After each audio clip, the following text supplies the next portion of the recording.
Keep your hands and head inside the vehicle at all times. Buckle your seatbelts, check your mirrors, sit on back and relax. It's lights out and away we go for the Tall and Short of It podcast. Hello and welcome to another episode of the Tall and Short of It podcast. Thank you so much for joining us. I'm your host, Justin. And I'm Aaron. Welcome back, everyone. We've got a fun episode for you. We've got some F1 off-week news, little preview of the race coming up this weekend for the Australian Grand Prix, League of Legends playoffs, and some Magic the Gathering. Justin, it's really good to see you, man. I'm ready to have a fun episode and get chatting. So, yeah, good to see you too, man. I've been looking forward to this episode. We had some good match games on Monday. We had a bunch of great playoff games across the regions, NA, EU, LCK, over in Korea. Some I'll say some small talking points coming up for the race this weekend. But yeah, overall, just really excited to get into it. Yeah, absolutely. But if you want, how about you lead us off with your Rose, Thorn, and Seed for this week? All right. So, well, before we get into the Rose, Thorn, and Seed, I just want to give a quick shout out to listener Shane. Thank you so much for chiming in about the flavor of the week. He was eating some strawberry cake, he said, and that was his flavor of the week. So shout out listener Shane. We really appreciate you.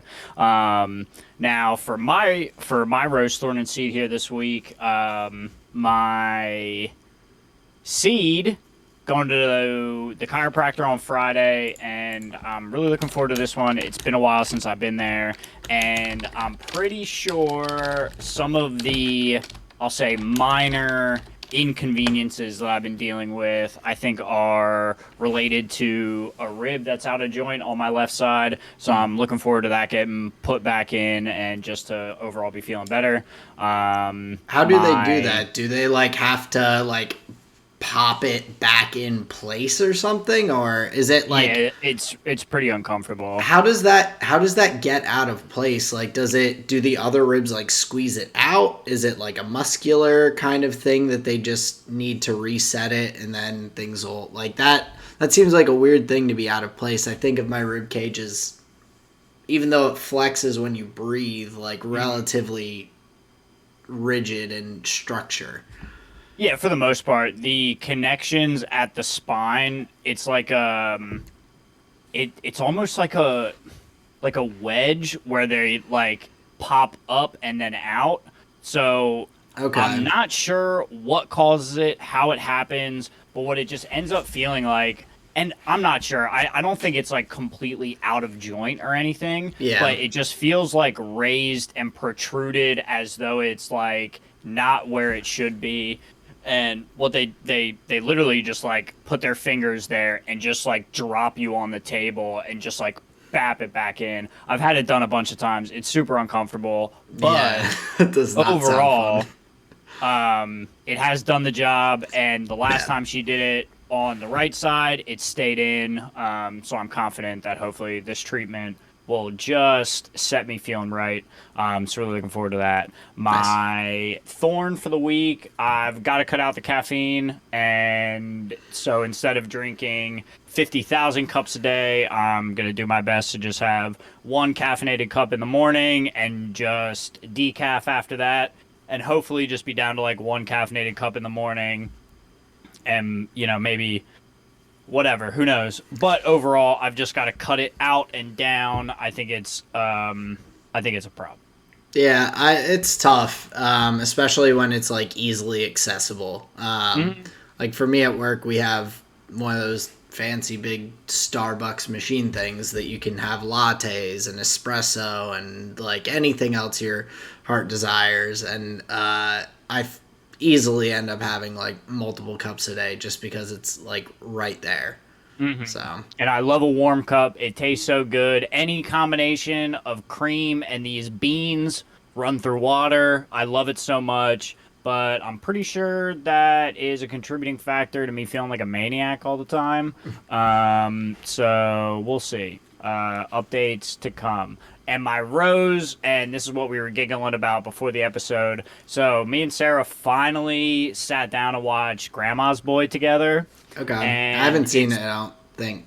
It's I don't want to say a stoner classic, but it was a stoner classic like for my friend group, and just some of the memes, some of the jokes that are in that film are just hilarious. Some things I quote like all the time, and to the degree that I would quote them around Sarah, thinking that we had seen it together. We've never seen it together. Had she We seen had it or at no, all? she Had she had not. never seen Okay. it, but what had happened was we had sat down to watch it like honestly like years ago, and she fell asleep. I fell asleep pretty quickly. Like we never got through it, but she remembers starting it at one point. So we sat back down, we watched it, and me and her were just howling. Like some of the things were as dumb as I remember. Some of it was like honestly funnier than I remember. But goddamn, the character JP, the game developer and coder, he is so fucking funny. Like quotables for days. He had like whoever wrote his jokes, kudos, man, because it is so funny. He talks about like wanting to get robot legs. Somebody says like, "Oh, I don't like techno." He says you would if you had robot ears. Like this guy is a maniac. It's so funny.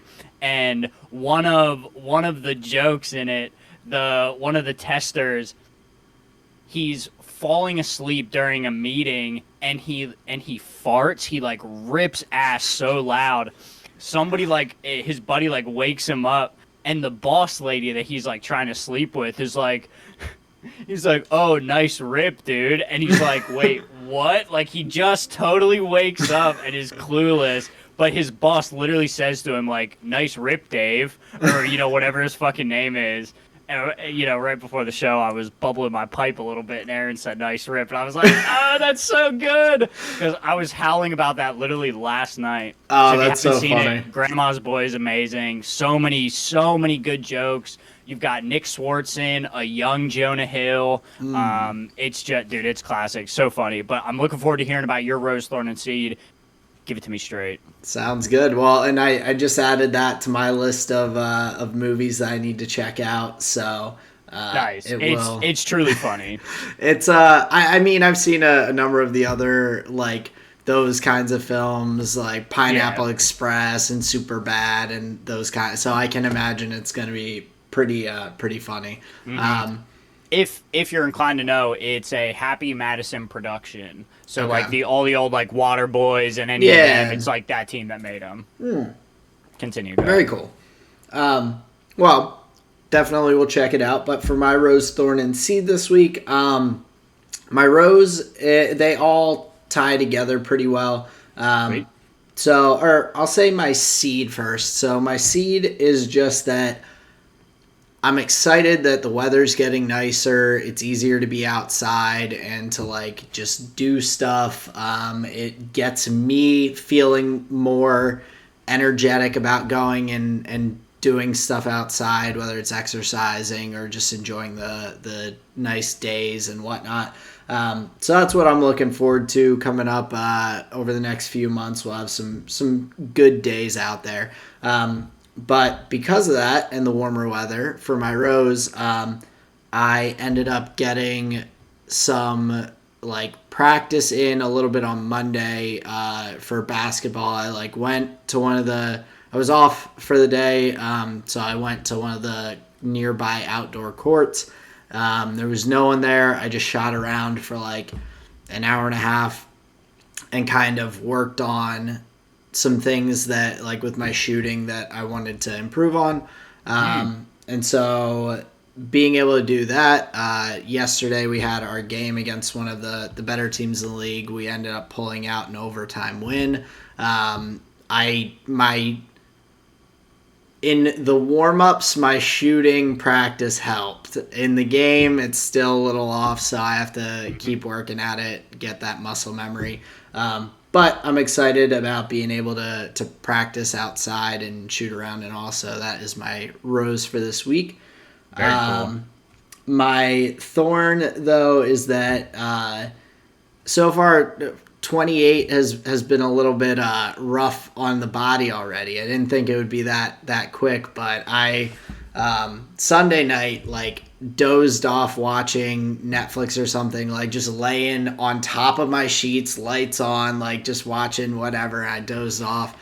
I woke up at, I don't know, 1, 2 in the morning and, like, turned my lights off, got in bed and passed out. And Monday morning when I woke up, I, like, had this nasty, like, pinch in the, like, upper shoulder, neck kind of area on the one side. And so that's been, it fortunately hasn't stopped me from doing too much, but it was, I've been using the heating pad on it each night and kind of trying to work that out. So Yikes, man! Bested by a pillow. I know, man. So That's crazy. That and I mean, I've had things like that where you just wake up and something's like weird before, but this one's not.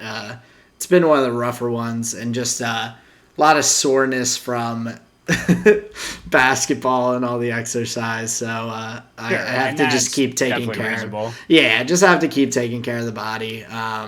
And I do hopefully, or I do want to get to a massage therapist before too long. So hopefully I'll find a time to get that done and maybe work some things out that are that stretching's not quite getting to. So Sure. Yeah. I like that. Wow, that's so much fun though that you were getting the workouts in and practicing the shooting. That's really fun. Yeah, I was glad to do it. It felt good. It's something that I've wanted to be able to do, and now that the weather's nice, I can actually like get out and get some practice in. Yeah, that's sweet. Yeah. Well, and then that you saw it working in the practice before the game. I know the in-game scenarios are, a little more different. You kind of fall back on what you already know. But that's strong that some of the practice that you're seeing it already kick in. That's fun. Yeah, I'm hoping that just getting all that repetition in will continue to help me just with my progress with my skills in basketball, and also just enjoying being outside and doing some fun stuff. So, but yeah, that's all I have for the Rose, Thorn, and Seed for this week. But I did want to hit on a little bit of F1 news before we get into the race preview. But during this off week, there was an announcement that there's going to be a Las Vegas Grand Prix. That's going to be happening. That will be this coming year. Will be the first year. I don't know if they have any multi-year contract or anything, but I know for 2023 at least we'll have a Las Vegas Grand Prix, which is going to be pretty awesome. Yeah, from my understanding, they're going to have, I'm pretty sure it's a 2 kilometer straight down the strip. The strip, and then with a like tight little chicane there at the end, and whatever the track's gonna do, it's gonna do. But I think that's really fun from like a spectacle perspective. That anybody staying in those hotels and doing whatever in the casinos, that they have like a direct view to the Formula One track. I think that's pretty sweet. Yeah.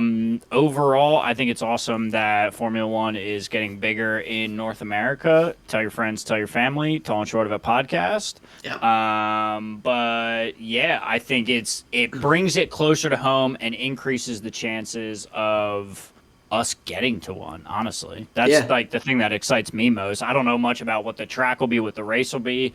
It's a year out. Who knows where the cars will be at that point in time, and all of that good stuff. But very cool to have another circuit going to be in closer proximity to us for potential options and everything. I'm sure Vegas will be pretty difficult to get to for year one, possibly, but we'll have to see. Definitely. We'll have to see what options we have in terms of getting to a race before too long, hopefully. But the other thing, just some people doing some off week fun in the F1 world. Lewis had a video out there on ESPN of him doing some skydiving on his week off. We've got Danny Ricciardo, who's selling red wine with a boot-shaped decanter, and so there was a photo shoot of him that came out. But then for this upcoming race, we've got Seb back in the cockpit for Aston Martin, so more towards the race. I'm excited to see him back, but that was announced during this past week. So the Seb coming back or the Lewis Hamilton skydiving was announced? Or was Seb announced before last episode? I was like looking back through No, I don't think so. Okay. No, I'm pretty sure that's like recent news. Yeah, so I just didn't know what you were referencing to. Oh yeah, I was referencing Seb being back because I didn't think that news had come out until after the podcast this past week. So. Yeah, and interestingly about Seb, I'm curious to see, and this is like from a like performance perspective, I'm curious to see what he's going to be able to do in the car. I know the previous race at where were we at last? Saudi Arabia. Yeah. In Saudi Arabia, Kevin Magnussen, Haas driver, was having neck issues even in qualifying. I literally just pulled my cam out. Yeah. Hang on just a second. Yeah. And we're back. Cool.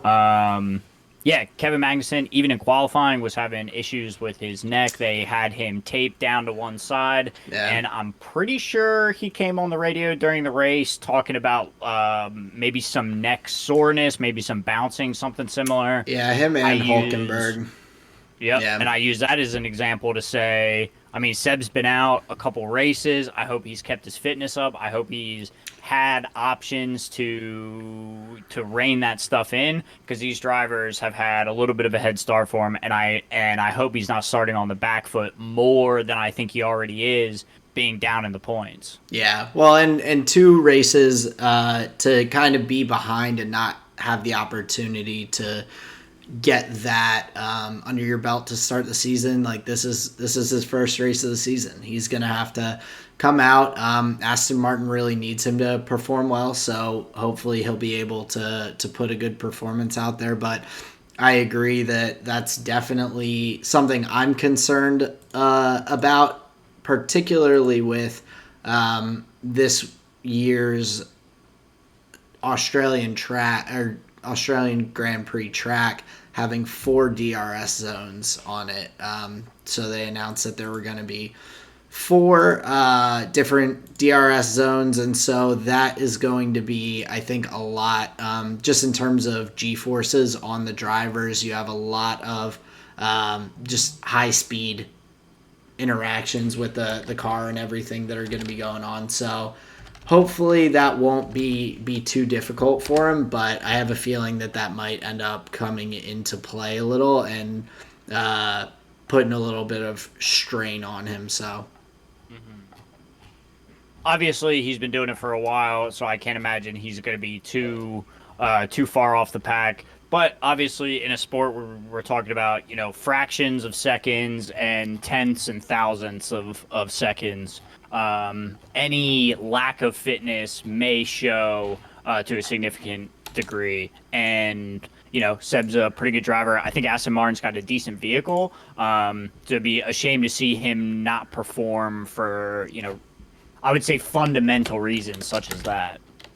But there is an element to what you were talking about with Daniel Ricciardo and Lewis Hamilton about the taking time off on the off week, or not taking time off. Obviously, it's scheduled time off, but they're utilizing the time that they have to explore things that aren't racing. And I imagine for something that is as high octane as Formula One, you need that time to rest. I think that's awesome to hear that these guys that are just pushing all the time are getting that time to just kind of have some fun. That's cool. Oh yeah, absolutely. And whether it's Danny Rickson's wine brand that he's doing stuff for and all,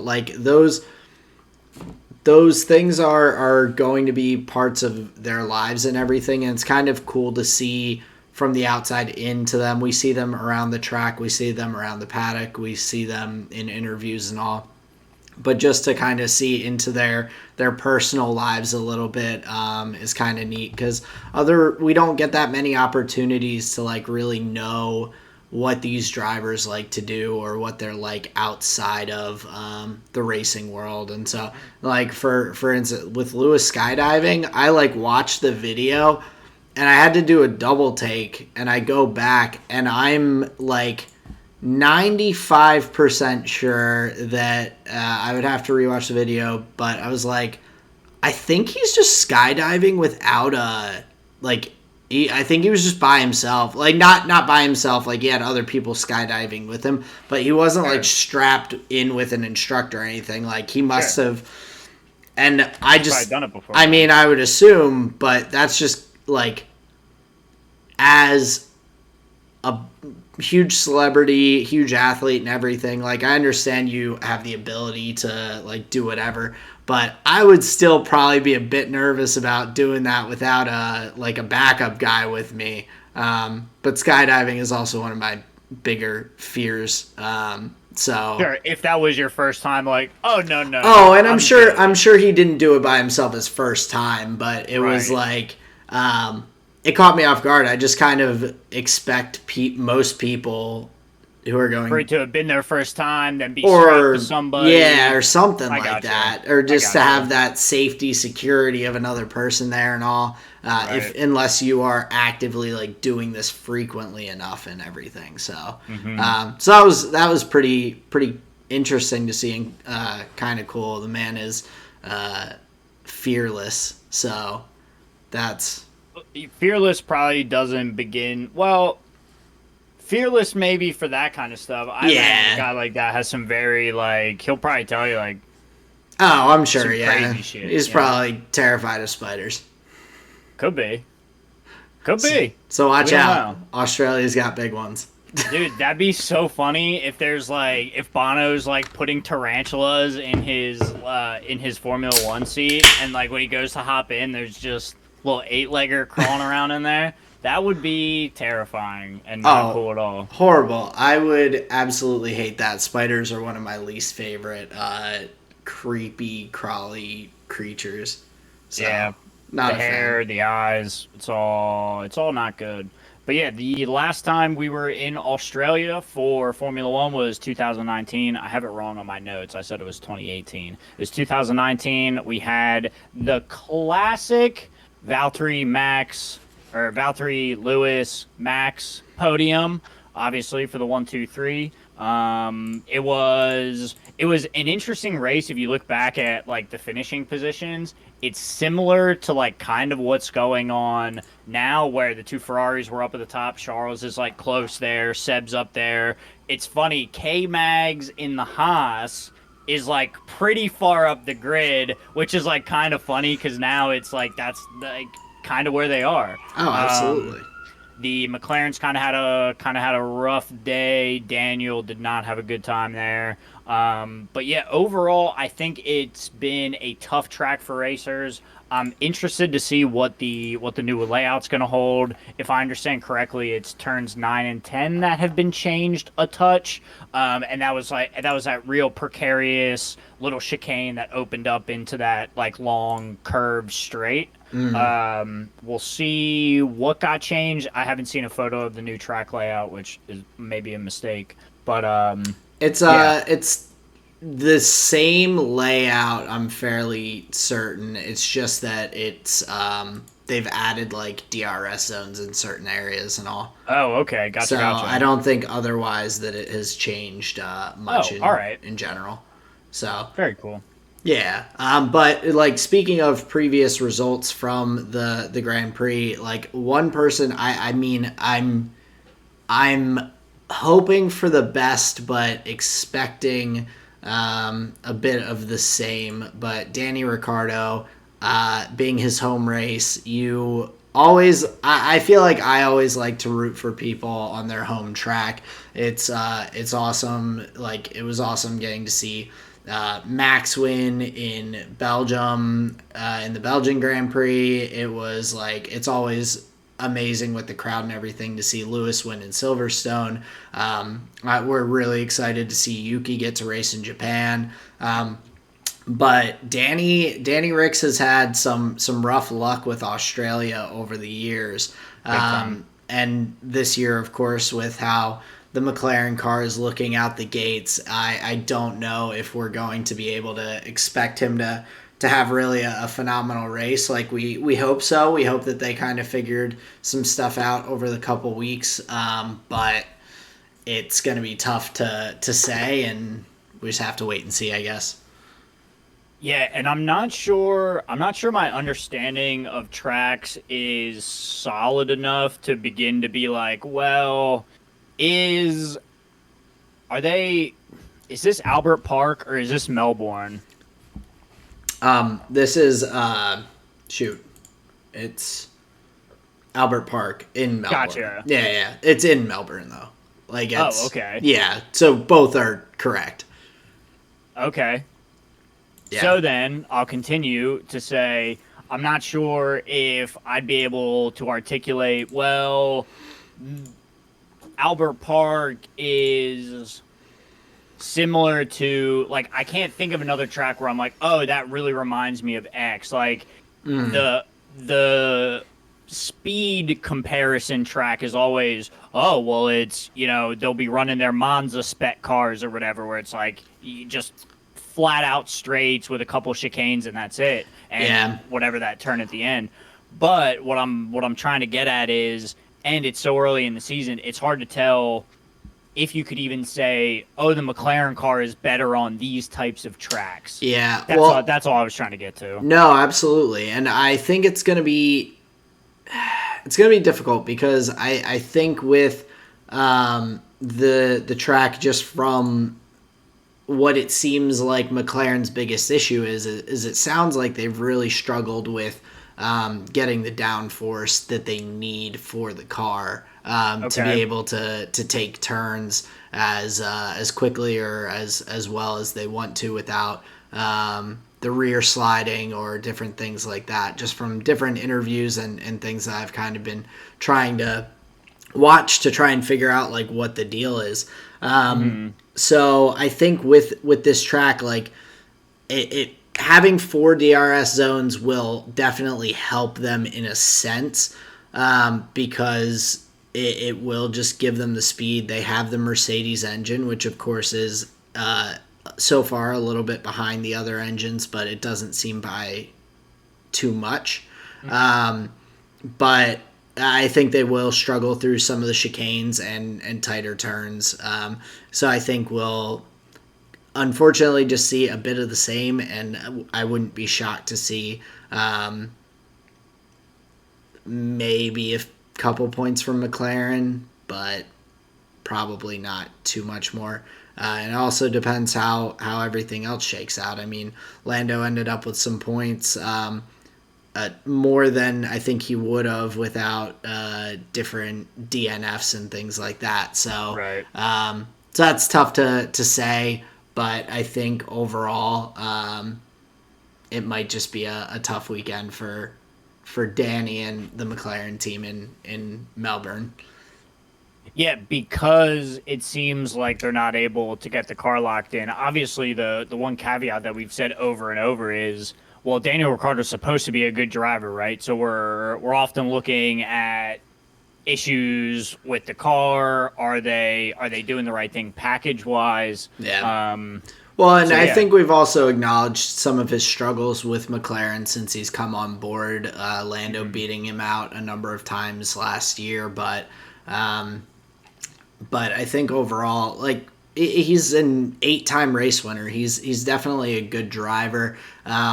But whether or not he can control that car is different, because he's almost always, since his time joining McLaren, seemed less comfortable than Lando has with the car and the package that the team has put together. Whether that's due to just Lando's experience with the team and being there longer, or maybe just some other struggles with the car that have been catching up with Danny. Not really sure, but yeah. Yeah, there's a couple of interesting storylines to keep looking forward to for Australia. I'm interested to see if the Ferrari dominance is going to continue. Obviously, is Red Bull their main contender? I think we're still early enough in the season where some of these storylines aren't solidified totally yet. I think we may yet see some surprises. Thinking of we could still see a good weekend out of an Alpha Tauri, or we could still see a good weekend out of an Alpha Romeo. I know Zhou Guanyu and Valtteri looked pretty good last time out overall.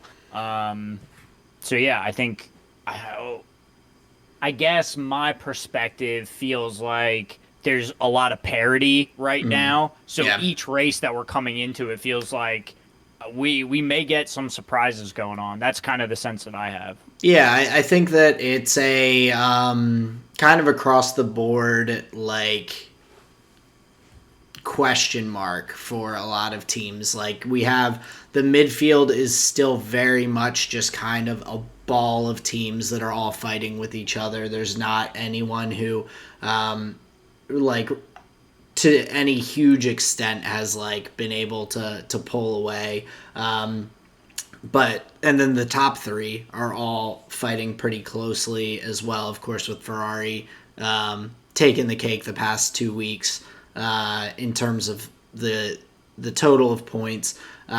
Mercedes is 1 point ahead of Red Bull. Both of those teams are going to hopefully be fighting to stay in that championship race at the top. But then between McLaren and Alpine in fourth place, McLaren in eighth, there's only a 10-point gap.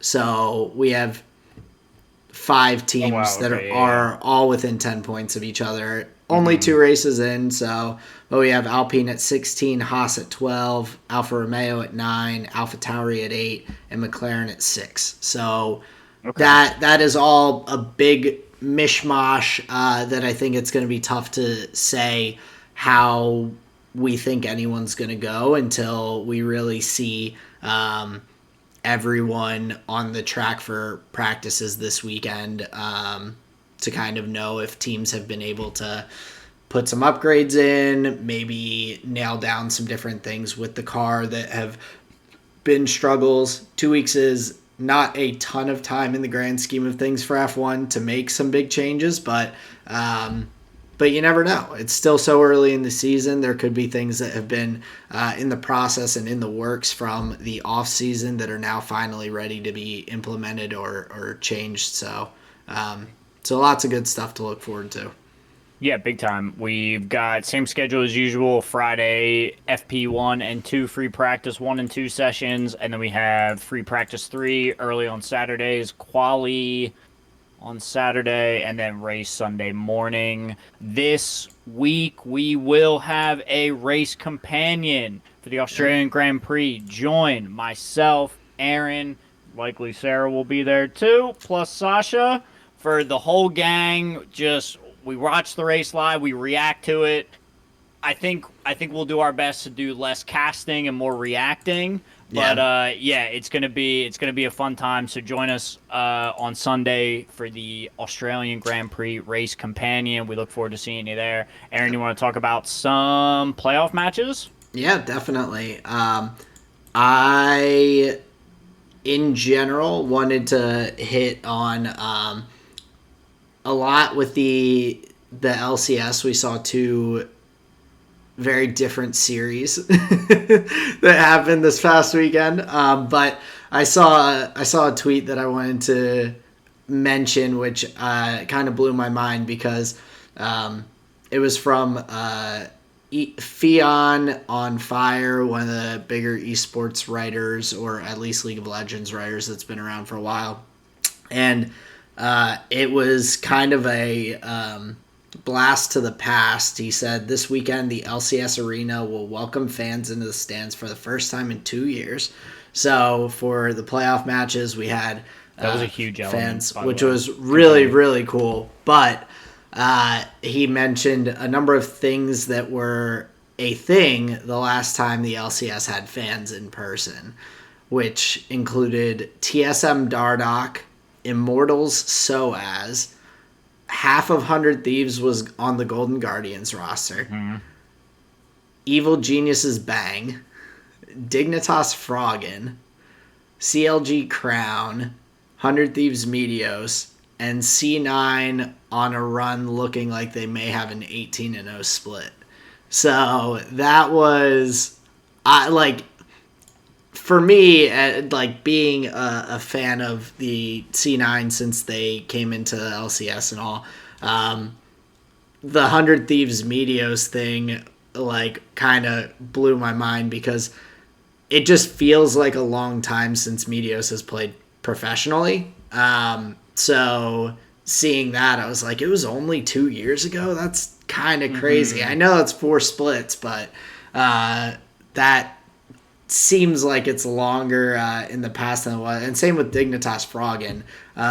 Thinking about the last time I remember seeing Froggen play in professional League of Legends, it seems like longer than it was. But I have a feeling that both of those are just due to my nostalgia of how long I've been watching both players play. But yeah, and they have been playing. They were playing previously for like triple as long as now they haven't been playing. Right, like Froggen was like 8-9 years. Meteos was like 7, something like that. So. I remember, I don't know, is this something that I bring up all the time? I remember watching Froggen with CLG EU take down Moscow 5 at, it was like IEM Katowice or whatever, where Moscow 5 was on that, like, just massive tear with Alexich, Genja, Diamond Prox was in the jungle, and, like, my man was unstoppable. Who was their support? Edward. Yeah, right? Edward, or Gosu Pepper was in there somewhere. Or isn't Genja and Gosu Pepper were the same person? He just changed his name. Yeah. If I understand correctly. I think Edward had a name change at some point too, but... maybe Edward was Gosu Pepper. I think that might be. Okay, gotcha. But yeah, Moscow 5 was just crazy. So we just say that to say Froggen's been playing for a long time. Very, very historic name. So that is like a blast from the past. Oh, wait. And who was there? Who was Moscow 5's top laner? Darian, the AP Warwick guy. Yep. Yeah, that team was like the epitome of like cheese. Well, they did everything that you didn't understand, that you weren't ready for. Yeah, which it's funny because it's funny hearing you refer to it as cheese, just because I think of a number of things that they did as being like revolutionary, and so like it was like, well, I mean like the like new counter jungling through the opponent's entire jungle, just like taking all of their camps, just running through and all. Definitely something that like I'm sure people at the time were like, yo, this is cheese. But now, like, that's, I mean, with how the game has progressed, counter jungling, like picking off the jungler in a fight and then just running through and taking everything you can from them is, like, that's a pretty solid strategy. So, yeah, definitely. But, you know, back when Diamond Prox was doing it, like, you're watching him in you know, enemy blue buff territory, and you're like, what is he doing? That's so unsafe, right? And he's actually dominating the pace of the game and dictating the whole thing. But there's a match, if you haven't seen it, it's like an hour-long. CLGEU puts up this massive defense against Moscow 5 using Tristana and Anivia. Froggen, like, cuts off Alexich from getting to the fight. They take the 4v5, win it, and push down. It's, like, an insane moment. Previous to that, Moscow 5, like, hadn't been beaten in tournament play. They were, like, flawless. Yeah. So that was huge. So, you know, these people have been around for a decent long time. So that tweet is actually hilarious, where you're like, oh, my God, like, holy heck. There is a period where, you know, now these individuals aren't playing. I hope they're all doing well, though. Oh, absolutely. So that was just kind of it blew my mind reading that. But to get into the first series of the LCS playoffs, we had C900 Thieves. It was ugly. I mean, I will say that it very easily could have been a 3-1. because Cloud9 had a pretty solid game too. But their drafting, man, was rough, and I saw it all over Twitter. Everyone flaming the Renekton picks. Azale was coming out saying, like, Summit, one, they should not be picking Renekton, and two, like, blind picking into Someday is just a rough time. So C9, I mean, Summit just had a pretty abysmal series. Not completely to his own fault. Definitely some pick and ban issues. Closer played a phenomenal series, 400 Thieves as well. So huge props to him. He looked ridiculous on the Lee Sin in all 3 games. There was the fight, one early on fight in game 3 where Blabber on the Volibear picks off Abadaga, I believe, at around Raptor Camp, and he and Fudge are trying to get out. Closer just hides in a brush, flashes on Fudge, hits him with a Q, and then follows through with that from the Lee Sin to return the kill and then just walk out. And I was like, yeah, it was so clean. It was so well played and everything. And so I have to give huge props to Closer, and as well as Someday in particular. The Ornn was a really strong pick. But seeing similar comps in every game was just was pretty disappointing for me in terms of what we saw out of Cloud9 in particular. Sure. I think a couple of notes. The Lee Sin pick for Closer was likely a draft mistake, letting him get that all 3 games. So, and that's not just like a series note. That's a note of like Closer's career. Oh, like, he will pick that champion every single time if it's available. So giving him like big time comfort in the jungle when he is already like the main playmaker. Like when we're talking about 100 Thieves in the playoffs and shit, we could not keep Closer's name out of our mouth. So you're going to give the number 1 playmaker for one of the best teams in the league. That's a bad point. That doesn't matter. You're going to give one of the leaders on the team one of his most comfortable champions. I think that's a draft mistake. What was even more of a what the fuck moment, and it was apparent from the casters as well, the run back in game 2. They picked the exact same comp after losing with it. Like, not lose it. Like, it was not an extremely close game in game 1, and I understand that they looked at it and they probably had their reasons. In game 2, they were very close to winning, but at the same time, and the comp looked much stronger than in game 1. It did, but at the same time, the end result was the same, and so I think like the salty runbacks just always it's just never seems to go well. And I just don't understand why teams continue to do that. Like, sometimes, especially in a game like game 1 where you get beat pretty hard, like,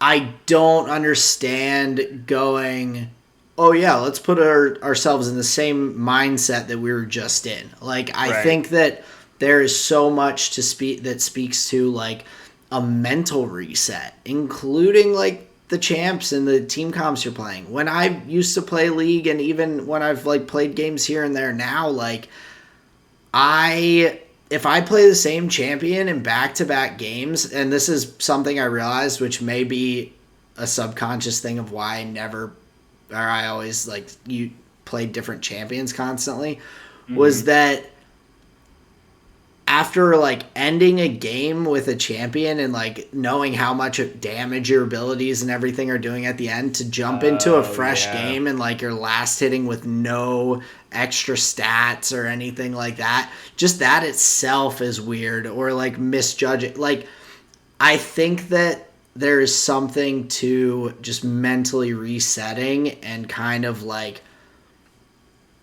hey, we lost with that one. I know that it's not the only team comp they prepped during the week. Right. Like, Right. we all know that. They had other options that they could have gone for, and they just chose not to. So It is kind of indicative of some of the issues that we saw during the actual split. We saw some of their champion picks being less than optimal, choosing some really weird, like I would say, like fringe slash comfort picks when OPs are available, and then you have this weird scenario where Cloud9 gets arguably the most powerful pick right now in the Zeri for the bottom lane. They get it 3 games in a row and they can't convert with that even. And yeah.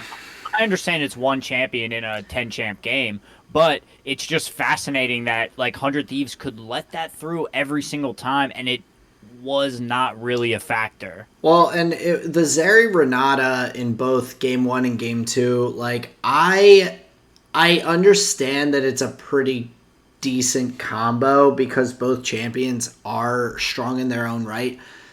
Into that comp though, I just don't quite understand it. Like, you are the Renata ult being able to like force everyone to hit themselves or like to auto their teammates and things like that if you hit multiple players with it. Like, Nautilus has some of the slowest autos. Lee Sin's not autoing fast. Ornn's not autoing fast. Victor's not autoing fast. The only one is Xayah in game one and maybe Aphelios depending on what gun he has going in game two. Like, Right. that's not really the comp that I feel like you want that into. So I just was not super impressed with their honestly their drafts and everything. I feel like they put themselves on the back foot, and I think that like I said, I think that Closer and Someday played really really well throughout the series and all. So at the end of the day, like all I can say as a Cloud9 fan is I hope that they pull it together to do something fun from the losers bracket now. But on 100 Thieves side, they looked really strong, and they have been kind of scaling as the season has gone on. It seems like they've just continued to become more consistent and play better. And so huge props to them. I think that they are going to be fun to watch continuing on in the playoffs here for the LCS.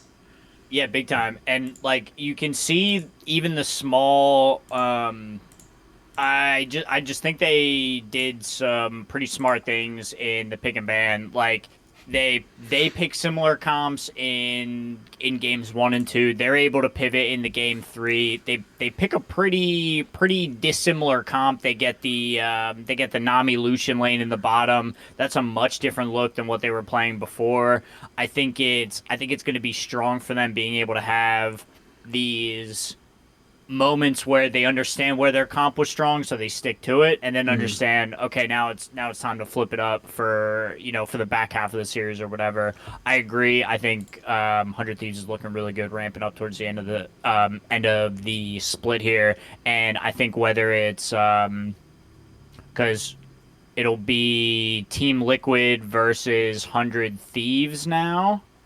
Yes. Yep. Gotcha. Yeah, I think that's going to be a really exciting matchup. And being that it went all 5 games with EG, it does not seem like Team Liquid is as infallible as we may have thought with them being so high up on the standings. Yeah, which I think that's what makes it a really hard series to predict, because I think that, for one, I think EG played better than expected in their series. I think that Team Liquid played about average for their team. Like, they definitely weren't on their top form, but it wasn't a bad series for them either.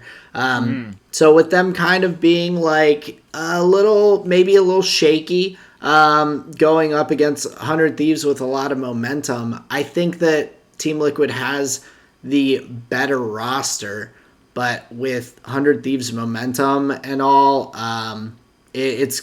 that's going to be an interesting series. I could see it being a 3-0 either way or a tough fight. Like, I really don't know fully what to expect from that. Whereas on the bottom half of the bracket and the losers bracket, we'll have Cloud9 and Golden Guardians, and then EG and FlyQuest up against each other. And I definitely do expect for Cloud9 and EG to win those series, but I mean, Cloud9 is just a big question mark right now, so we'll have to wait and see. But I think based on EG's performance against Team Liquid, getting into that series a little bit, I was overall pretty impressed with how they played. I didn't expect that to be as close of a series as it ended up being, especially with EG being so far down in the win-loss record, really, at 9-9 comparatively to Liquid's 14-4. So, yeah, it's not the best like seed looking matchup, but I think they did a lot of things well in the game to give themselves an advantage. There were some key moments in the pick and ban. I really like them leaning on the Akali right from game one. I think that was just an interesting, strong choice. The melee assassin is usually something teams pivot to if they think they need to get a win, if they're trying to really put resources in I'll say notably, a different area. Right, where, okay, they picked the front-to-back team comp in game one, they lost. All right, game two, now let's get the Akali on somebody, let's get some picks. I think it's really impressive that they came out of the gate with the Akali. Obviously, it didn't go that well, but I think it set up their tempo for the series where they weren't scared of Liquid, they weren't scared of their lane counterparts, and they honestly just picked what was strong, what is strong, and leaned heavily into that. And I think that's what gave them success over the course of the series. Even in the games that they lost, like they didn't look bad. And interestingly enough, I think JoJo and Danny are aggressive carries where they looked for every fight. I thought JoJo's rise was super impressive. So overall, man, I think speaking of 100 Thieves ramping up towards the end of the year, it seems like EG is really coming alive in these playoff rounds. Yeah, absolutely. I was extremely impressed with JoJo as well. He looked really, really solid. Danny has looked good in my opinion for most of the season so far. Like, he's been one of the standouts for that team from what I've seen, and I feel like JoJo was always kind of a little bit of a question mark for me. I felt like he had some good performances and some definitely not so good performances, but coming out here, his rise looked really good. He looked awesome on the Lucian when he and Impact did the lane swap kind of in game 4. Another really interesting draft choice. Yeah, really, really interesting. But that's what we've seen into the Gangplank pick as a previous counter. We've seen that when Hootie was playing that in the top lane, and so seeing JoJo come out, play really, really well on it. Them getting that huge brawl in the level 1 in the topside brush and everything. That was crazy. And that worked out so well for EG. Like, them getting that gold lead, I think, really propelled them through that game. Because triple AD comps, they're not easy to pull off, but getting a large influx of gold so early in the game is, like, really key. But you don't see those kind of fights all the time. And that was, like, super exciting. Oh yeah, like you're just waiting for it. You see everyone walking towards each other, and you're like, they don't. You're like, one team knows, the other team does not. Captain Flowers is like, come on, walk in the bush. He just wanted bloodshed. He was so good on the cast. But the interesting thing though with the Triple AD comp, which I think Yeah. did actually help them overall, is that they are three very different types of AD. You've Got got it. the Lucian with just trying to auto attack as much as you can. You've got Ezreal really trying to poke down, and then you have the Graves with the huge burst and trading potential and everything. Well, like So pseudo tankiness, like yeah, he's got to be up front a lot of the time, so you get that true grit passive stacked up where you're getting the bonus defensive stats, that and the really Gorge strong. Drinker both together Yeah, really like dude, do a and then Danny with lot. that penta, like you were saying about the different AD carries, like filling different roles. I just them having so much mobility gives them a lot of options to combo with the Leona and the Rise to be able to follow up. Yeah. Danny used that beautifully on the Ezreal.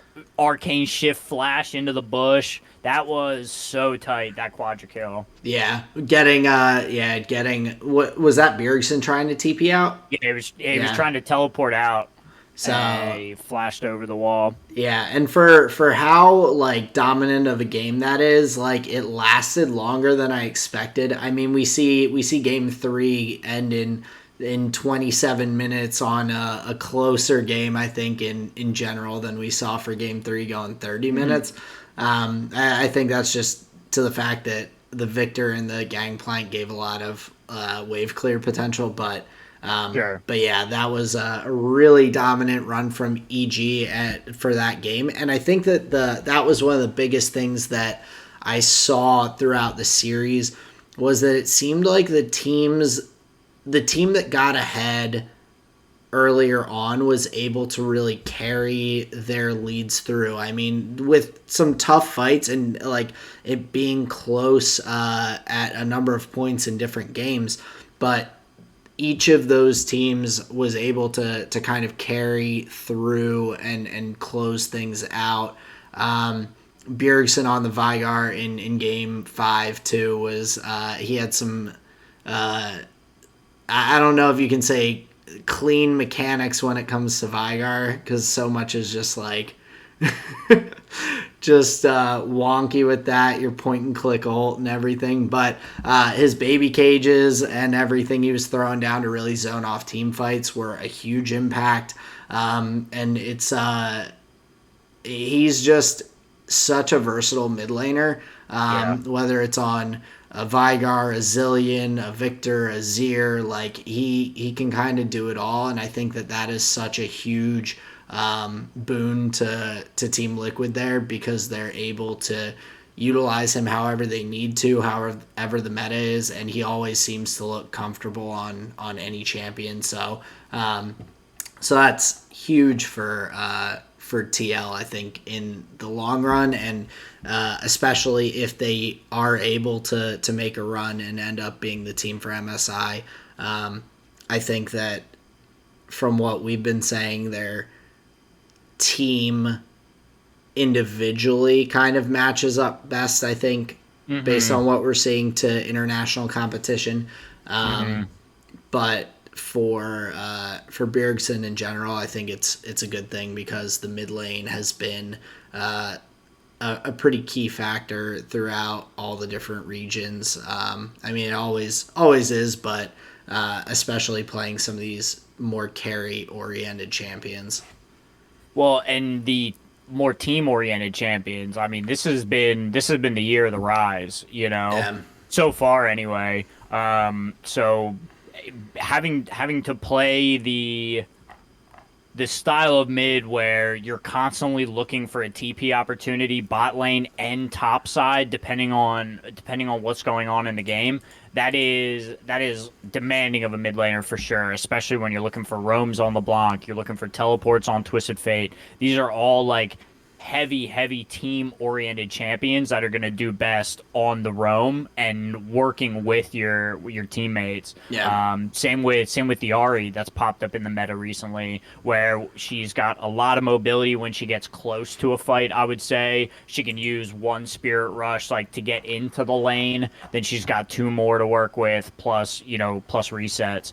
I wanted to talk about before we move off the NALCS and start talking about the LCK finals. I want to talk about the moment in Game 3 where EG had the teleport flank with Kennen on the bottom side. Bjergsen immediately answers with the teleport, takes that 1v1, and jukes the shit out of Impact. He swallows the whole Slicing Maelstrom with his Zonias Yep. and just outplays the shit out of him. Mm-hmm. And for me, that was a moment of like, I've watched Bjergsen's whole career. That was a moment where he truly surprised me, like Yeah. in his play, and like especially up against somebody like Impact, especially up against somebody where like Impact's teleports have been the thing that has won games many a time, and that was going to be one. Yeah.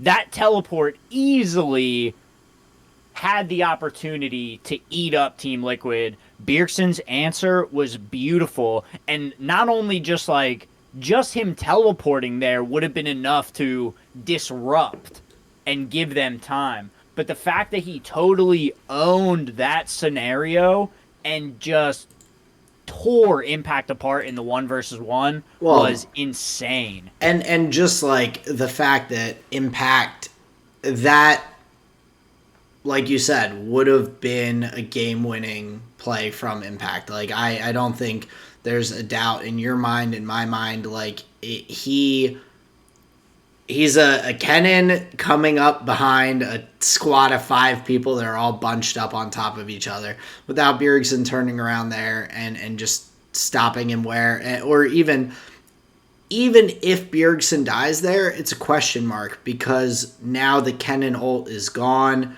All 4 other teammates can turn, but just to be able to force that out of Impact immediately, like, that's just so huge. And really, I agree, did kind of give them that game there at the end. They were already leading, but it shut down any opportunity for an EG comeback right there. Yeah, because they were just able to shove it and go to game 4. And in the series, we went back and forth. Obviously, both teams, a lot of players had a lot of highlight moments. Overall, it was just a really fun series. To watch, and more competitive than I thought. I would have guessed 3-1 pretty easy for Team Liquid, honestly. Yeah, like I think that's a bit more what I would have expected as well. But really awesome to see EG putting up a really good battle. And I'm excited to see them now play more in the lower bracket. Like, I think that it'll be interesting to see how they can run back and play, and if they end up matched up with 100 Thieves or Team Liquid, if they make it that far into the playoffs, then I could see them pulling that out against either team with how they played that series. So that would be a really cool storyline to see. We'll just have to wait and see how that goes with the upcoming matches that we have. So we have a few this weekend. We've got Cloud9 Golden Guardians on Saturday. We've got EG FlyQuest on Sunday.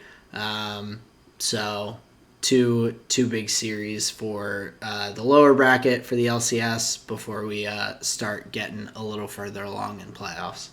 Yeah, big time. But as far as big storylines go, I think we can talk about the biggest one of the weekend. T1 goes undefeated in their 20-0 LCK season. Yep. Just like insane. Unbelievable. And it's hard to imagine that kind of dominance in anything else, really, in the professional sport kind of scene. I mean, there are very few individuals that have gone on to have that many championships in their own region, let alone the international championships. I mean, that was Faker's 10th LCK title. Yeah. He has been winning LCK titles since 2013. It's been it's been 9 to 10 full years of Faker winning in Korea. So all with either SK Telecom or T1. So all the same org.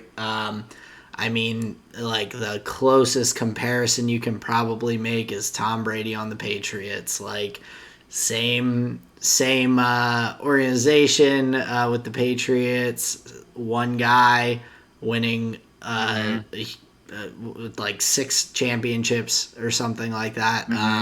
With all different rosters around him. So that's and I would say Tom Brady's the best or the greatest quarterback of all time. I don't How many like him, but championships does Michael Jordan have?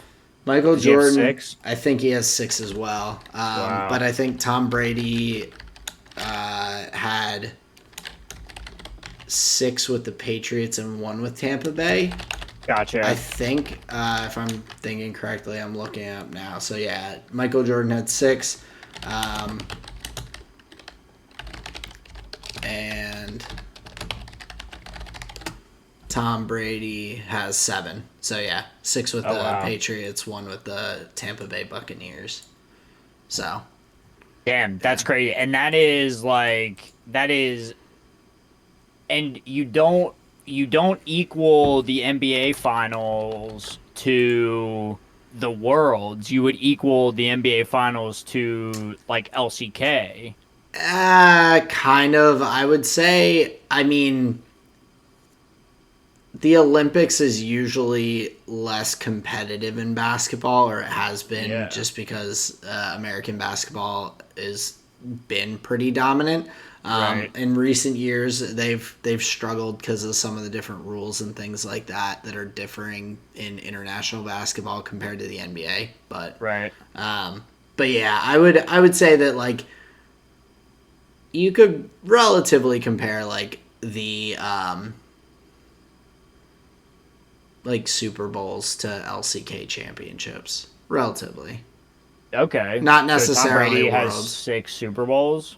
7. 7 So Super Bowls. 6 with the Patriots. Because Baker is more winning than Tom Brady. I mean, yeah, like probably. I'm sure career winning percentage wise, they're also probably pretty similar. Right. There's a lot of things, but just in general, it's just pretty unbelievable that he has 10 LCK titles. 3 world championships, like they and this is a team that I think a lot of people did not expect to have this kind of season in general. I mean, with Owner only had 1 season previously. Who's in the top lane? Zeus. This is effectively his rookie split. He played a couple minus of games. like 2 games, yeah, right, something like that. Like Guma. I mean, Guma was a rookie last year. Yep. Kyria, I believe, was also a rookie last year, if I'm thinking correctly. It's not a rookie. He was new to the T1 org. Yeah, new to. So he's been around for, I guess this is his, like, 3rd-ish year. Right. Like 2.5. He was on Dragon X and then DRX. Gotcha. But as a backup. So all right. Yeah, to Barrel. So his last year with T1 was essentially his rookie season. Okay, but what we're saying is we're not dealing with veteran players. We're dealing with very green individuals from a long-standing organization that has just put all of the pieces together. And I mean, they've dropped games. I think I'm not sure what their final record is. I think they've dropped like 5 or 6 boards. I think it was like 6. I can look it up here real quick. But that's minimal. Oh, And they played an incredible series. 36 and 7 was their Yeah, that's an insane record. game record. They only dropped 1 board against Gen G. Yeah. I mean, phenomenal finals from T1 in particular. Like they looked so good throughout that series. I mean, Faker on the rise, on the awry, looking so good in throughout. I mean, games 3 and 4 were just absolute stomps from T1. It was not a super competitive series, and that's not due to Genji not playing well. It was completely due to T1 having a really solid game plan, and just playing everything out very well throughout the series. Yeah, I agree. And honestly, I'm pretty sure if it hadn't been for the team fight in game 2 where Ruler like just kind of played over the moment, I'm pretty sure it would have been a 3-0 for T1. Like I think T1 had the advantage in that game by a decent margin, and then they just like Genji just got them in the team fight. Yep. But and sometimes that's all it takes, but if that's the only way that you can pull out a win, by getting a good team fight when you're down throughout the game already and just being able to clean up from there, that does not speak well to your chances in the grand scheme of that series. So big time. And you could see a lot of the overall meta reflected in the pick and bans for the series. I think for the time that it is currently, everything was pretty standard. The one thing I was not impressed with and have not been impressed with is the Yuumi pick. I don't think it's impactful enough in the early game. You're pretty much playing a 4 versus 5 for the first however many minutes until you can get Yuumi onto the Lee Sin. And even when Inspired had, or not Inspired, who am I thinking of? Peanut? Who's the Peanut? Thank you. Even when they had Peanut had the Yuumi on him, like he wasn't able to even like be that impactful. So I don't think the Yuumi is where Genji wanted to be or should have been. I know that's easy to say hindsight. I just haven't been impressed with that champion, so I was disappointed to see them focus on it in the draft.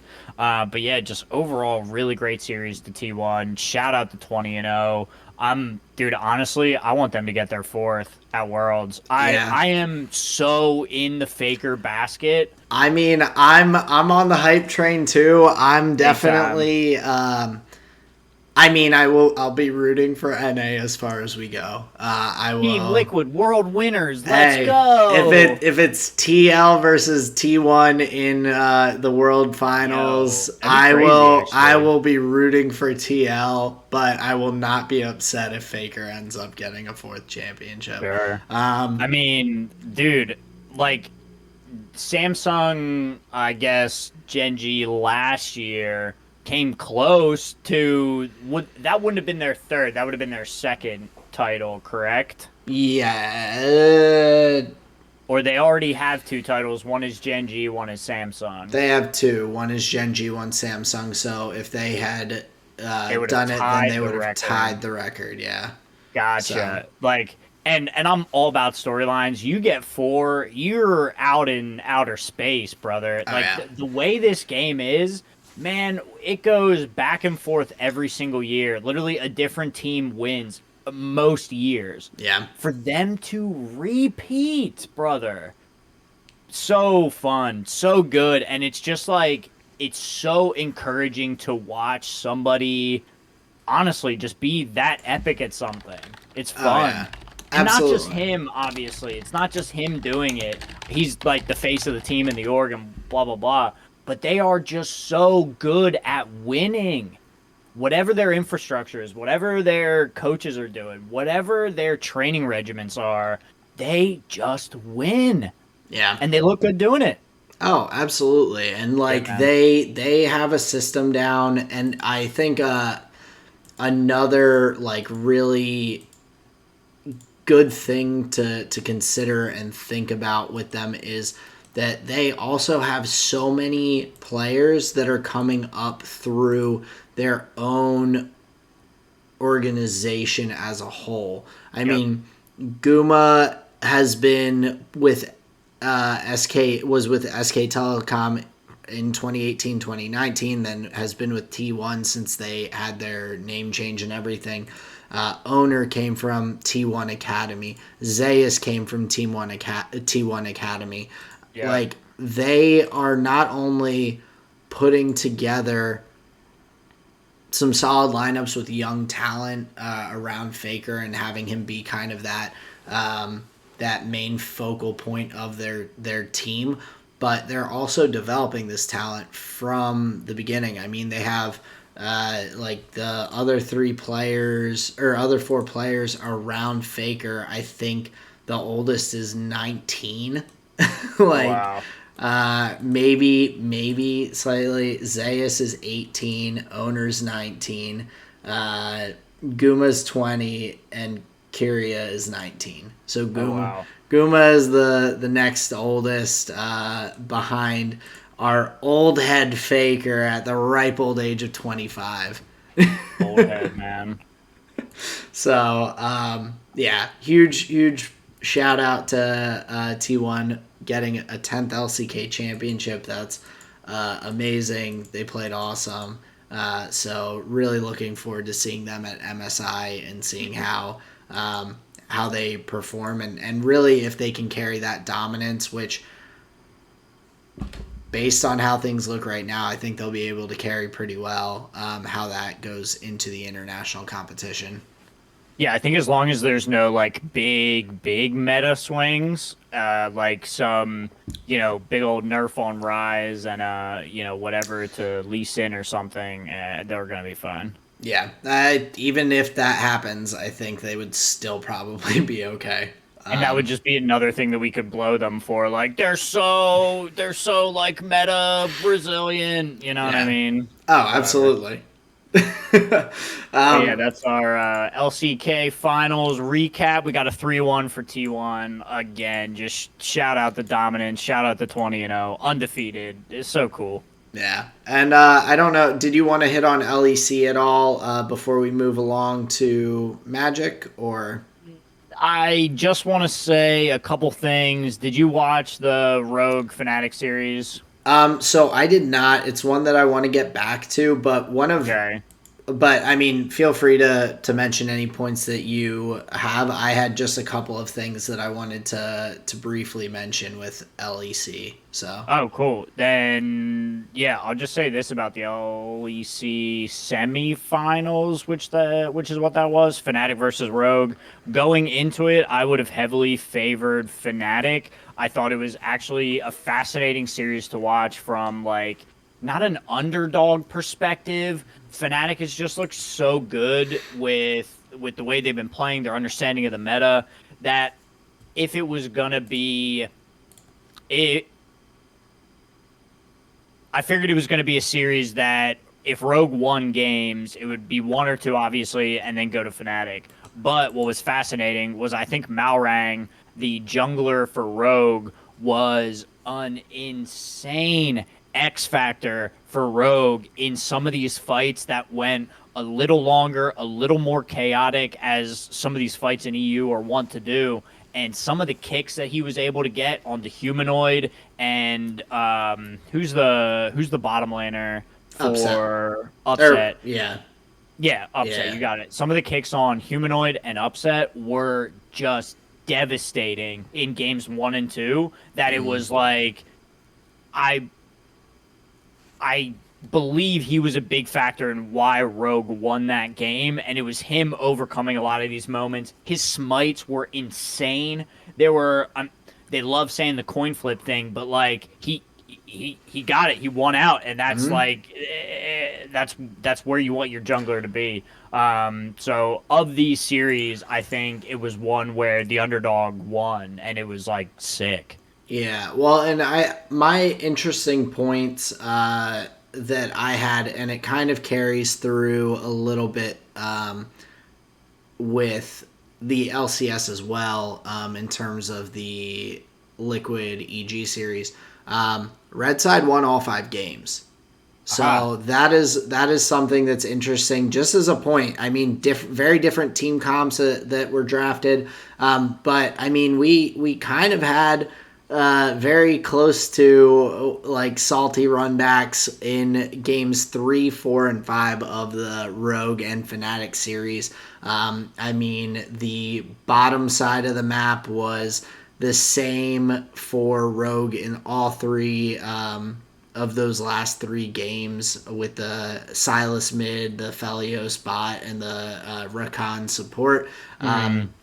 The only reason I think that they didn't have Malrong on Hecarim was because it got banned. I'm sure they would have picked it for him again. Just in general, like, that was a interesting thing that stood out.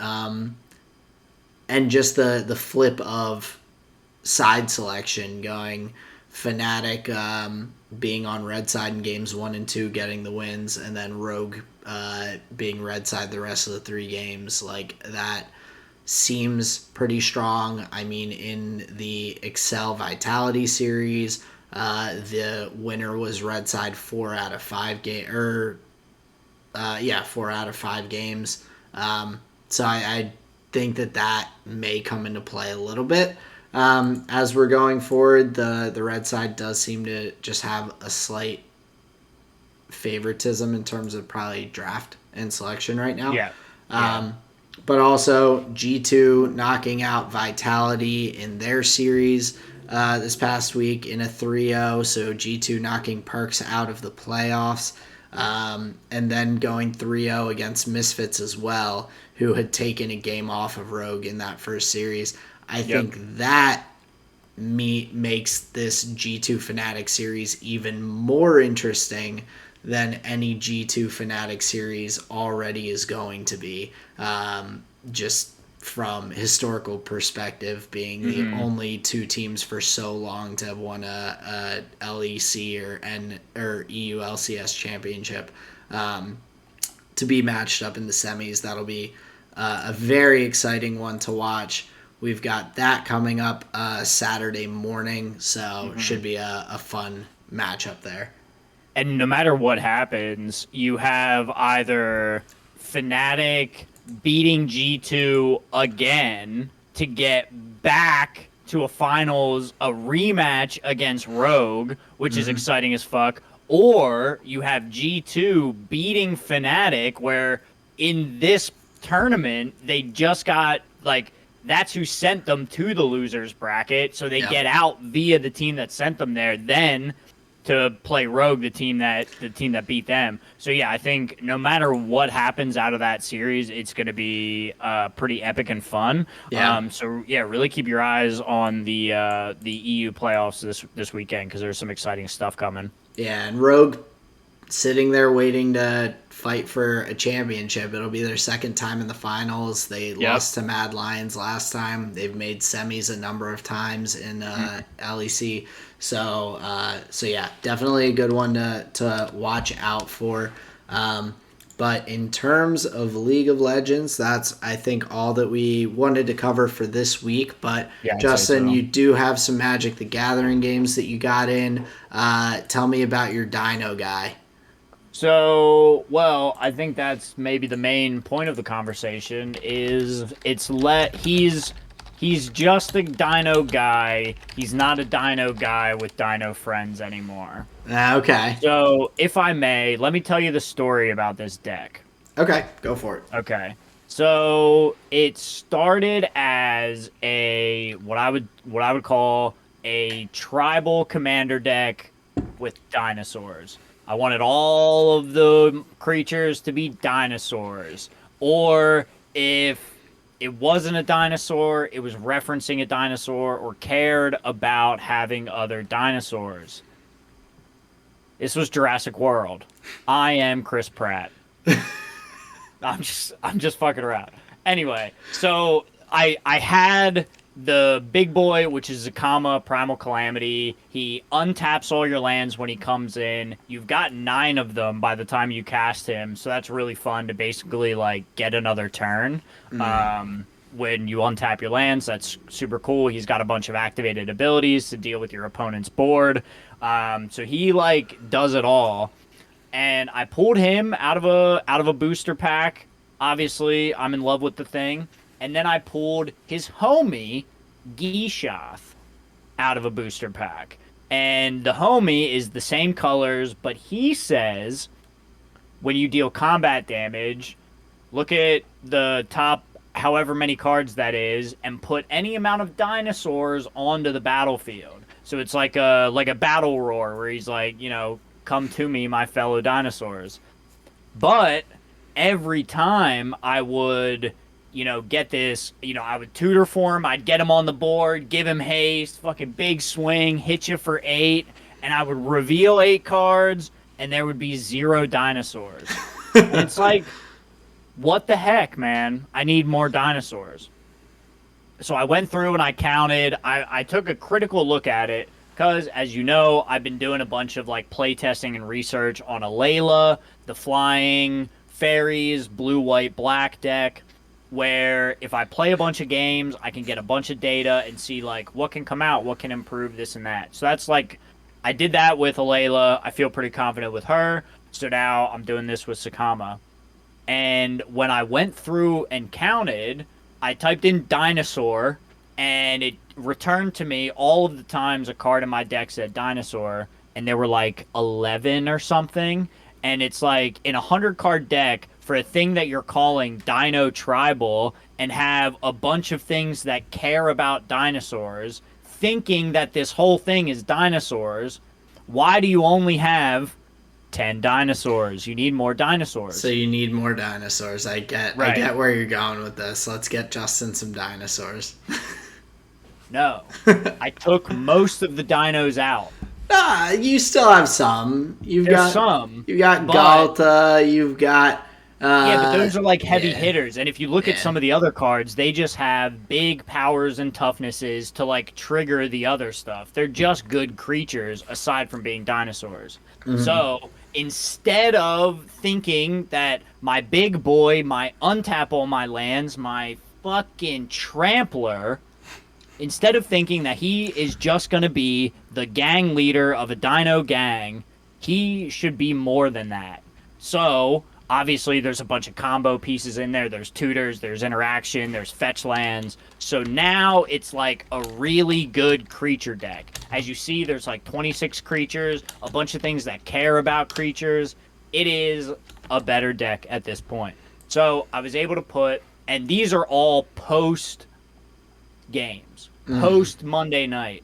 I made a bunch of swaps. Oh, so you were using the full dino deck on Monday, or? Yeah, it was like pseudo dinos still. Okay, gotcha. I still had to, like, the deck list that you're looking at is like the revamped list. Gotcha, okay. The list looked way worse than that. So I put 3 games in, got a bunch of data, and like had confirmation on a bunch of cards that I thought were the ones that had to come out.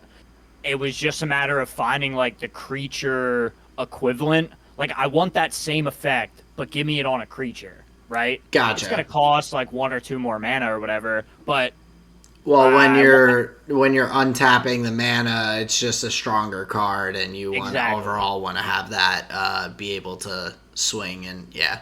Exactly. And so I'm just getting like better synergies doing it that way. So these 3 games gave me a lot of data. I was pouring over my deck list trying to, because I don't want to buy new cards. I know I have the cards in my collection that I can just, shimmy and shake and shuck and jive to, get them into the right spots. So I made a bunch of swaps, got a bunch of really good cards into it now. So I'm looking forward to the next set of games where I can like try a bunch of these changes out, play test it, and see how it feels. I have a feeling it's going to do a whole lot better. Now, like, to kind of comment on the games themselves, in game 2 was the closest I had to a win. I was able to natural order for a Teamer Sabertooth having Zakama on board. So natural order says go get a green creature, put it onto the battlefield. Teamer Sabertooth would bounce Zakama back to my hand, allowing me to recast him, untap all my lands, bounce it back to hand, cast him, so I could just generate infinite mana that way and draw my deck that way, having one of the, when you cast a creature spell, draw a card, right? So I had the loop on board. I just needed to untap with it. I needed a little bit more mana. they killed me. Fair enough. GG. But I got close, right? So Okay. I knew the deck could get there at least. It was like halfway to doing the thing. So game 2 was like super encouraging in that sense, actually. But here's where it gets fucking slippery. I fucked up real bad in game 3 where I literally. So Ian goes for a win. I had a card that said, your win card now targets me. And he was like, fuck, that's a really good play. We resolved it, but what neither me or him thought of, and it was more my fault than his, was I literally did not spend any mana to cast the spell. The spell is called Bolt Bend. You have a 3 mana reduction, but it's not free. I needed a red mana to be able to pay for this spell. I didn't have the red mana, so we kind of had to go back and be like, well, I'm pretty sure Ian would have just won the game because I fucked up. I couldn't counter his thing, and he just would have been able to kill me and win. So when I looked at my board objectively, like going back in it over my head, I had the colored mana that I would have needed if I tapped differently at the end of my turn. When I was like kind of just like emptying my hand, and I tapped totally wrong, but I had the option to leave a red mana open, even knowing that Bolt Bend was available. Bolt Bend was because you had it in my your hand already, so you knew. Yeah. I should have kept a red mana open. Yeah. And so it was like big feel bads for me because, yes, I fucked up, and I tried to cast it for free, so Ian should win, and, whatever. That was like big my mistake. But that stuff happens, though. Things slip by when you're playing games, and that's why everyone's there to keep tabs on it and stuff like that. So big time. But then even more than that was like, oh, but that was on top of a worse mistake of, okay, so even if I wouldn't have made the tapping mana, even when we went back and was like, oh, but you didn't spend any mana, I would have been like, oh, yeah, but I have the red right here, so... Yeah, but I didn't have the red open, so we had to go back to the state where he just wins the game, and that just left me fuming again, because, like, I don't care that Ian won. GG, man. But it's like, it's the fact that I wasn't patient and slow enough in my own play that, like, that, if I can see that in, like, hindsight immediately, I should have been able to see it on the board at the time. Yeah. And so I was just like, God damn, you just got to be slower. It's a reminder, though, and, like, we've talked about, you've gotten like better consistently with like paying attention to those things, like working through your game state and the different flow of the game, like your card draw at the beginning, and like all these things. Every now and then shit's gonna happen. Oh yeah. Oh, I know. And I'm like, whatever, it's Wednesday, I'm over it. But it's just like, man, I was like, I could have broken that play apart a million times, but like Sarah said when I was talking about it with her, she's like, "Well, you'll never make that mistake again, will you?" And I said, "Exactly, no, I won't." Exactly. Yeah. Like, so it's like the learning moment. It's a reminder of doing that, being patient with it, and also, so yeah. Definitely, I mean, multiple good things. You improved upon your deck after playing with it this week. And now you also have just a reminder for yourself to be like, okay, just slow down for a minute. Like, what's 30 seconds of me thinking this through a little bit more, looking at my hand, and it doesn't extend the game much at all. So, well, I mean, no, not at could all. have extended the game by turns potentially, but but it's still always the right play to like, try and understand to the best of your ability the options available to you. Yeah, and I play think that's what you're getting at. Play as close to optimal as you can. Like, that's exactly. Yeah, definitely. That's what we're here to do. Play to win, dude. But yeah, I've been talking a whole lot about my dino gang, my gang of dinos. Give me your flavor of the week, man. Let's start with you. Sounds good.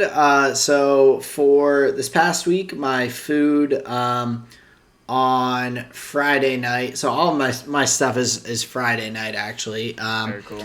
We had Colleen came over, and I texted her as I was heading home, and I'm like, hey, what do you want to eat? I can swing by the grocery store. I don't have that much stuff at home. Like, she's like, oh, she's like, I want hibachi. And I'm like, okay, like, we can't just go to hibachi. Like, I mean, we can, but, like, I was like, I want to be at home. I'm like, fine, I'll just make hibachi. So I came, like, we went to the grocery store. We got, like, shrimp, scallops, rice, like, all the fixins, anything you could want. And so I did some homemade hibachi with scallops, shrimp. I made homemade fried rice. I did the whole nine, and went through, and we were planning on having a movie night with my roommate Tyler. So he like called me as I was getting cooking, and he's like, hey, have you guys ordered food, or like do you want to get food or whatever? I'm like, I'm making hibachi. I can just make some extra for you. And he's like, all right, dope. So made that all up. We had a really, really nice solid meal. And then for my visual medium and my music, we watched Lord of the Rings Fellowship of the Ring. Colleen had not seen it. We watched the extended edition. So by the end, I was starting to have trouble keeping my eyes open, because I personally have seen the movies a number of times. It's been a while, but it was it's always a good movie. But we started at like 8. It's like almost 4 hours long of a movie, plus we took a mid movie break to like hit the bathroom and like make popcorn. Right. And so it's like rounding out at like midnight, and I was wiped from the week and everything. I'm like just putting toothpicks in my eyes to keep them open at that point. But for my music, the score of that movie is just like so good. It's beautiful. Always so. And I was noticing things that like I don't remember noticing before in terms of that too. Like there are so many moments where there's like this just like subtle music in the background, like the like heavy tones that are kind of like emphasizing different things or giving you a little bit of foreshadowing or whatnot. But then like as much as those songs and music and background sound and scoring for the movie are so important and like really help hit points home and add so much excitement and tension and drama to the film, the moments that are like there is no background noise too stand out so heavily, which is really cool. So seeing like how and so I honestly didn't know the name of the guy who did the score. His name is Howard Shore. Yep. So big props to him, because like there are moments like in the Mines of Moria where there is just like dead silent at a couple points until whatever happens, and you're just like at like those points, and like the amount of thought and time and everything that goes in from that side, like scoring a movie, especially one that is that long and that like I think anticipated and anticipated in terms of the books were so popular. So like gotcha. Yep. To be able to do that so well, really fun watching that. I'm looking forward to when we'll watch through the rest of the Lord of the Rings movies. I know Colleen and I will get through the rest of them at some point, hopefully with Tyler as well. I know he enjoys them, so So that is my flavor of the week. Some hibachi, some Lord of the Rings, some good times. So Nice. That's awesome. yeah. Yeah, the score for all those movies from Howard Shore is amazing. And it is to use your word, anticipated. I think it's fascinating when something that previously had no music now feels as though that is the soundtrack of that world, and that you can't like you hear those. Oh, like if you think of like The Shire, you just get the little light Yes, music going through. yes, Like yeah, yes. absolutely. It becomes like the sound of the thing, and that's amazing. Yeah, I always fall asleep. Like the first movie is like actually really good, and I don't think is boring at all. But the time that I do usually fall asleep is the where they meet the lady in the wood, where they get to Galadriel. That's about That when I was whole starting to struggle. And it's dude. I don't know what it is. I think that it's almost so like peaceful for that initial Yep. stretch that like Yep. cuz you have all the craziness that leads up to getting to Rivendell, and then you have that slowdown of the pace of the movie for a bit where Mm-hmm. there's all of this conversation and decision making and just like deciding the direction to move forward.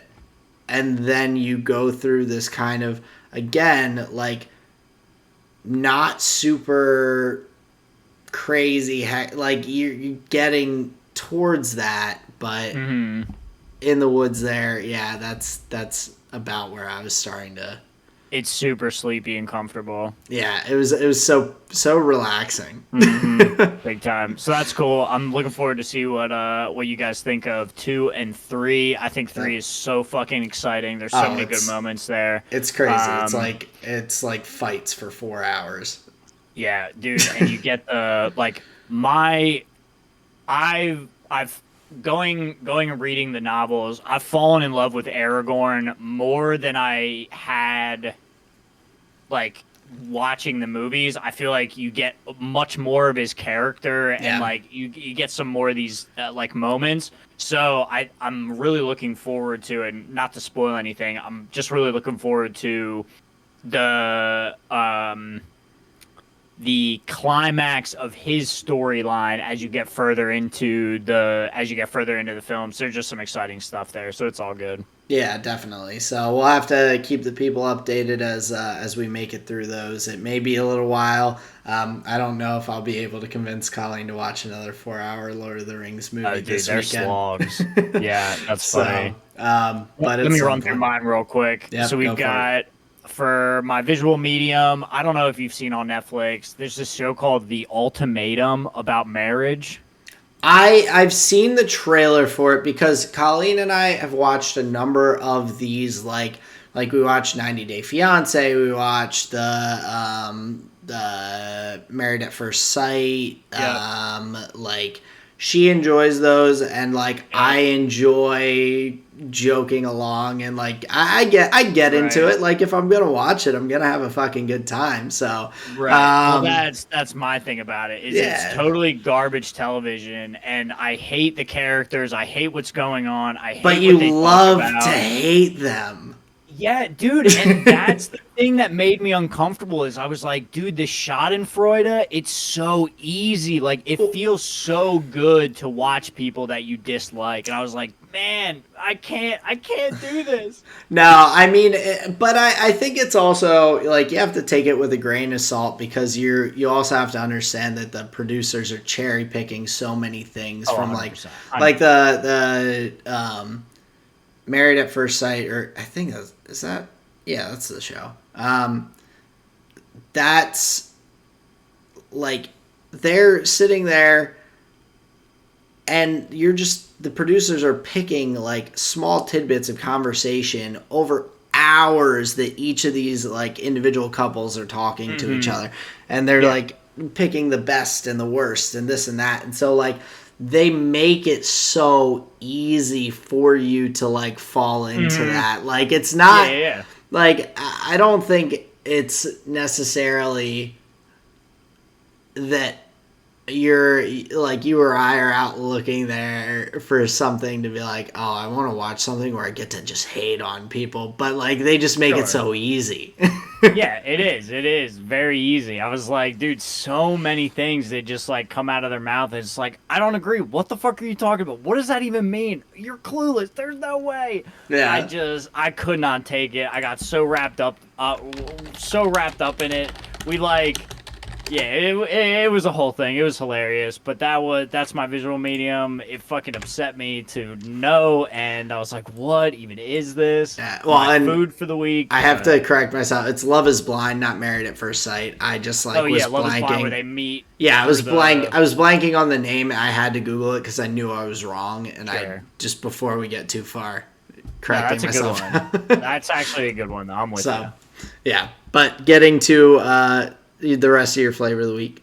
Homemade crunch wrap week. Obviously, the best week of the year, best week of the day, where we stack up that rice, chicken, and the hot sauce. We put it all together. Where do you get the round? Because I went out and this week I knew it was stack week, and I was going to make my own, but I couldn't find the hard shell round tortillas, man. I'm pretty sure she gets them. I think she finds them at Aldi's. I'm gonna have to find it because my grocery store by me did not have that. I looked. Gotcha. I was scouring the aisles for it. They may have them at a Walmart as well in the super center. The Walmarts that I have in my area are not places I necessarily want to traverse. But there is an Aldi that's not too far, so I might have to check that out. Try the Aldi's. Yeah. So yeah, it's Crunch Wrap Week. We love Crunch Wrap Week. And now you know where to get the little circle. I'm pretty sure they're called tostadas. If you can Google it. You could say tostadas near me. I'm just going to Amazon them. Ship them to my house. They'll probably break. No, they'll be broken. They'll break. Yep. You got it. You're a quick thinker, bro. I like that. And then my music for this week, I was listening to a classic, one of my favorite albums, Wolfgang Amadeus Phoenix. 9 tracks, beautiful. Love the singer's voice. It's so fun. It's so upbeat. It's a really good one. Listomania 1901 Fences, I think is a beautiful song. So if you're inclined, check it out. It's dope. Oh, that's a great album. I mean, Listomania and there's a number of songs off that album that I really enjoy. When I first said it, you didn't recognize it, but then I named a bunch of tracks, and you were like, oh, shit. It was the album name. I was like, Wolfgang Amadeus Fan. But then now, as soon as you said Listomania, I was like, oh, it's the pink background with the black and the blue and the red, blimp-looking things on it. And, I know exactly what you're talking about. But no, it didn't click because I don't remember things like that. That's no worries at all. But that's my flavor of the week. Nice. You want to take us out of here? Yeah. So thank you all again for taking the time to listen with us. We really appreciate it. Love that you guys are commenting on the episodes. We like to give those shout outs. So that's really awesome. You can find us on Google Podcasts, Spotify, YouTube. Check us out. Hit us up on Twitter at tall and short of 1, the number 1. But I'm looking forward to next week, to the race companion. That's all I got. Yeah, as am I. Race companion coming up this Sunday, Australian Grand Prix 2022. Looking forward to it. New episodes every Thursday. Just thank you so much, everyone, for listening. Thank you very much. This has been another episode of the Tall and Short of It podcast. Peace out, everyone. Later.